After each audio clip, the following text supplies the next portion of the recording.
ഉർവശി മേനക രംഭ തിലോത്തമമാരെ പുറങ്കാലി കൊണ്ട് തൊഴിച്ച് പുറത്താക്കുന്ന അപ്സരകന്യക പങ്കജാക്ഷി നമ്മുടെ നാട്ടിലെത്തുന്നു. ഇന്ന് എന്റെ കൂടെ ഉള്ളത് സോഷ്യൽ മീഡിയയിലെ വിവാദ നായിക തന്നെയാണെന്ന് പറയാം. ഇതേതാണോ പുതിയൊരു മാരണം? ഇപ്പൊ സോഷ്യൽ മീഡിയയിൽ വൈറലായിക്കൊണ്ടിരിക്കുന്ന വ്യക്തിയാണ്.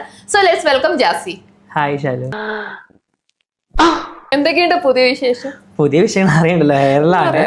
വിശ്വസിച്ചൊന്ന് കുനിഞ്ഞു നിൽക്കാൻ പറ്റുകയില്ല. അത്രയും കാലം കൂടെ നിന്ന് ട്രാൻസ്ജെൻഡർ കമ്മ്യൂണിറ്റിയിലുള്ള ആളുകൾ ജാസിയെ ഇക്ക, എടാ മോനെ എന്നുള്ള ഒരു ഇതിൽ വിളിക്കാൻ തുടങ്ങി. എല്ലാവരും കൂടി എന്നെ കളിയാക്കി കൊല്ലുക. സത്യം പറഞ്ഞാൽ ഞാൻ പലപ്പോഴും എന്റെ ഭാഗത്ത് നിന്നുണ്ടാകുന്ന ചെറിയ അബദ്ധങ്ങൾ അല്ലെങ്കിൽ ചെറിയ മണ്ടത്തരങ്ങൾ നോർമലി ഞാൻ പറയുന്ന സമയത്ത് അത് നോർമലി വന്നു പോകുന്നതാണ്. സഹജമായ മണ്ടത്തരങ്ങൾ ജന്മനാല നിന്റെ കൂടെ തന്നെ ഉണ്ടല്ലോ. എനിക്ക് വരുന്നതെല്ലാം ഒരു പ്രോസ്റ്റിറ്റ്യൂട്ട് അല്ലെങ്കിൽ വേശ്യ കഥാപാത്രങ്ങൾ, അതെല്ലാം നിങ്ങൾ ഒരു രണ്ടാം കട ക്യാരക്ടറുകൾ എന്ന് പറഞ്ഞതാണ് പ്രശ്നം ആയത്. എനിക്ക് നല്ല വിഷമുണ്ട് അല്ലടാ, എന്നോട് നീ ഉണ്ട്. അപ്പൊ എന്തുകൊണ്ടാണ് ജാസി രണ്ടാം കിട എന്നുള്ള ഒരു വാക്ക് ഉപയോഗിച്ചത്? അതാ പറഞ്ഞത്, എനിക്ക് ആ സമയത്ത് വന്നു പോയ ഒരു മിസ്റ്റേക്ക് ആണത്. പിന്നെ അനുഭവിച്ചോട്ടോ. ജാസിക്ക് ഇപ്പൊ പറഞ്ഞു പോയതിൽ ജാസിക്ക് കുറ്റബോധം ഉണ്ടോ? തീർച്ചയായിട്ടും ഉണ്ട്. രണ്ടാം കിട റോളുകൾ എന്ന് പറയുന്നത് തെറ്റ് തന്നെയാണ്, അത് പറയാൻ പാടില്ലായിരുന്നു. അത് ഞാൻ വേണം വെച്ചിട്ട് പറഞ്ഞതല്ല, എന്റെ അബദ്ധവശാൽ പറഞ്ഞു പോയ കാരണം. മനുഷ്യന്മാരല്ലേ, തെറ്റ് പറ്റും. നാക്കിന് നീളമുള്ളതുകൊണ്ട് ന്യായീകരണങ്ങളൊക്കെ കൊള്ളാം.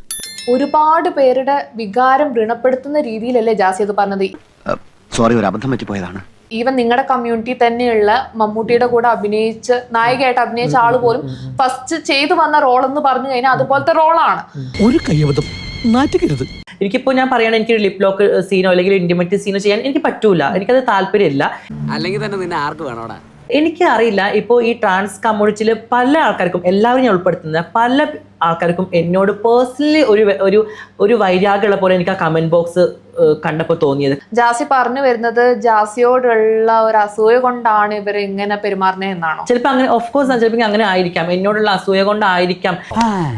അത് നിന്റെ വെറും തെറ്റിദ്ധാരണയാ. കൂട്ടമായിട്ട് എല്ലാരും ജാസിയെ ഇങ്ങനെ വെറുക്കണമെന്നുണ്ടെങ്കിൽ എന്തെങ്കിലും കാരണം ഉണ്ടാവില്ലേ? ഇനിയിപ്പോൾ ഞാൻ ഇങ്ങനെ ഫുൾ മീഡിയയുടെ മുമ്പിൽ ഇങ്ങനെ നിൽക്കുന്നതുകൊണ്ടാണോ, അല്ലെങ്കിൽ എനിക്ക് ഷൂട്ടും കൊളാബും അക്സെപ്റ്റേഷനും അല്ലെങ്കിൽ ഇതൊക്കെ കിട്ടുന്നതുകൊണ്ടാണോ, ഇനിയിപ്പോൾ എനിക്കറിയില്ല. അത്ര വലിയ പുല്ലൊന്നും അല്ല, നമുക്കറിയാം അവന്റെയൊക്കെ കഥ.